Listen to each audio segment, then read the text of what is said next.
In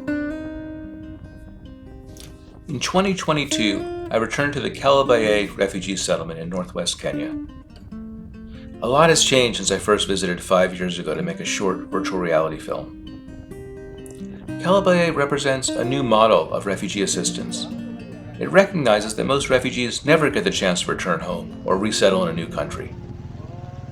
Rather than relegating refugees to a permanent state of limbo, Kalobeyei offers refugees the opportunity to restart their lives in a nation city with a system of credit, a basic farming infrastructure, and a marketplace. In 2017, construction workers were laying the foundation for the first permanent homes. Today, the first of 3 villages is filled with rows of brick houses. A new field of solar panels is just being installed to bring power to 2,500 homes and businesses, adding to the 500 that already have solar power. In our first film, small kitchen gardens were sprouting green crops for families to use and sell in the market. Since then, Kalobeyei has added dozens of white mesh greenhouses to protect the crops from the relentless sun. Nearby, a water pan collects rainwater that feeds an irrigation system even during the long, arid stretches.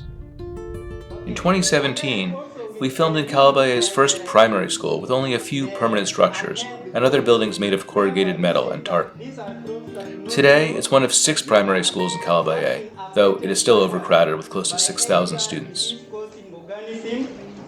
And then this crop disease mainly increases the cost of production. It increases the cost of what? Production. And then we have the science.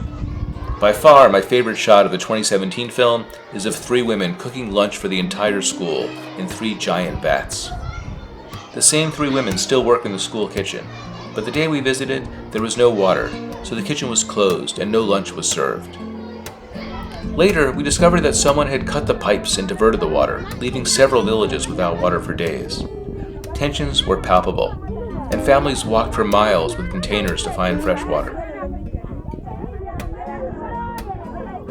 Although conditions are improving, there aren't enough homes to accommodate the tens of thousands of South Sudanese, Ethiopian, Somali, and other refugees fleeing armed conflict and climate change.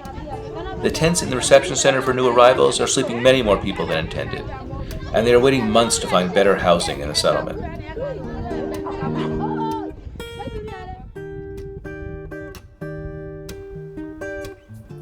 The graveyards are also expanding, both a sign that lives are being lived in Kalobeyei and a reminder of the hardships and dangers of the settlement.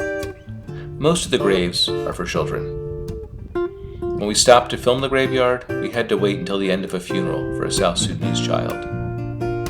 The promise of Kalobeyei is that it can become a permanent city where refugees can build a life and find a livelihood. That dream is growing closer even as new challenges appear and scarce resources fail to accommodate the steady stream of refugees.